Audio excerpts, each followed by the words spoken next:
If you had to make a ballpark estimate on how many hours you spend studying and doing homework each week, what would you have to say? I'll probably say that I at least study for at least 8 hours in a week. Ballpark figure, I'd say about 8.5 hours a week. I study about 8 hours to 10 hours a week. Okay. It really depends because weeks change throughout school. So currently I'm in 3 online classes, so I know when all my deadlines are and everything is due. That structure is pretty much the same for classes that are on campus. You know when everything is going to be due, so you can kind of put into your head when you have to study and what time you have to do things. So for some weeks I honestly won't study at all, and I'll be doing other things. And then some weeks I'll spend maybe 15 hours tops studying if it's a really important week, or if I have a lot of things due.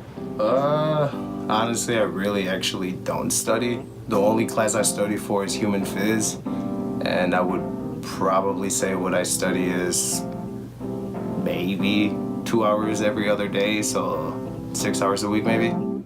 USA Today College.com says that students are supposed to spend, on average, 17 hours studying and doing homework each week. Personally, though, I believe that most students aren't actually holding up to the 17-hour recommendation. The reason being is because if you simply pay attention to the 5 people that are interviewed, one could conclude that the first person studies about 8 hours a week, the second says they study about 8.5 hours a week, the third says they study about 8 to 10 hours a week, and the fourth person kind of danced around the question. They said on the busy week they study about 15 hours. And lastly, the fifth person said they only study for one class, and that's about 6 hours a week.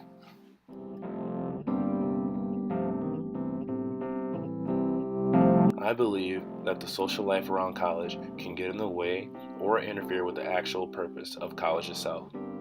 There are over 10 local bars in the downtown Stevens Point area where students can go to have drinks, whether it be for happy hour during the day or either at night to have fun with friends. There are tons of options for students to drink socially. Here are a couple of facts according to the National Institute on Alcohol Abuse and Alcoholism. 58% of full-time college students ages 18 to 22 have drank alcohol in the past month compared to 48.2% of the other persons of the same age. 37.9% of college students reported binge drinking in the past month compared to 32.6% of other persons of the same age. About 1 in 4 college students have reported academic consequences from drinking, which includes missing class, falling behind in class, doing poorly on exams or papers, and receiving lower grades overall. There seems to be a trend of a culture of increased drinking in college compared to that outside of college, and that trend, by the numbers, has negatively impacted a handful of students.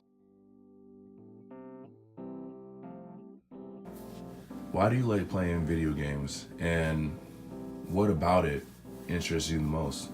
Well, the reason why I like playing video games because it allows me to venture off into a world that I'm not in right now. Like for instance, I play a lot of Assassin's Creed video games, and with their video games, they normally travel back through time to the Roman era, the Egyptian era, and with that, I can see what was going on millions of years ago, 1,000 years ago, and I'm able to take in that information I'm seeing and learning because with the game Assassin's Creed Origins now is based in Egypt. And they have this mode where I can tour the city of Memphis or Cairo, and it will tell me what happened in that time sense. And games like Grand Theft Auto, it allows me to relieve stress in a way.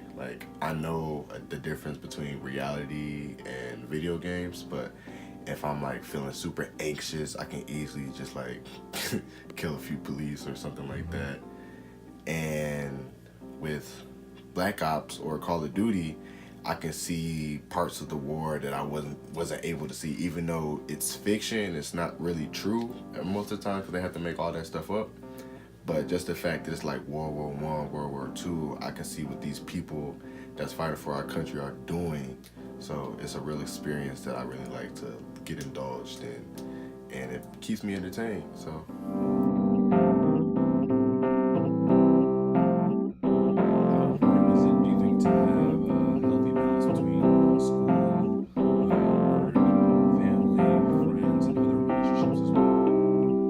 I think it's important to have a balance between all of them. So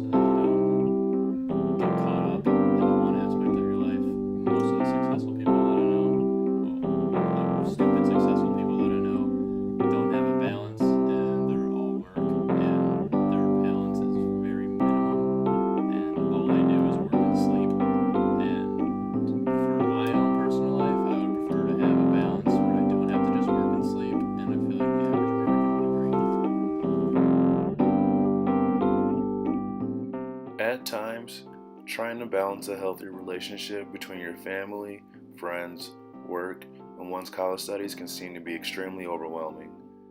Family should always come first, but that oftentimes can get sidetracked by other things. If you're working part-time, 20 hours a week or so, once classes are done, you usually have to go right to work afterwards. Then by the time you're finished with work, it's anywhere between 10 to 12 at night, and you now have to do your homework that's due tomorrow. When you finally have free time, you have the chance of hanging out with all your friends, or going out and getting something to eat with them, or playing video games, getting caught up in your studies, or maybe even going home and spending time with your family. Throughout a student's college career, they're going to have to make choices, and one of the best choices they can make is wisely choosing a friend group to experience college with. While it can be both fun and stressful at the same time, it's important to understand that a necessary balance between all that comes with it, which includes having a friend group that can help you do so without steering you top heavy in one direction over the other.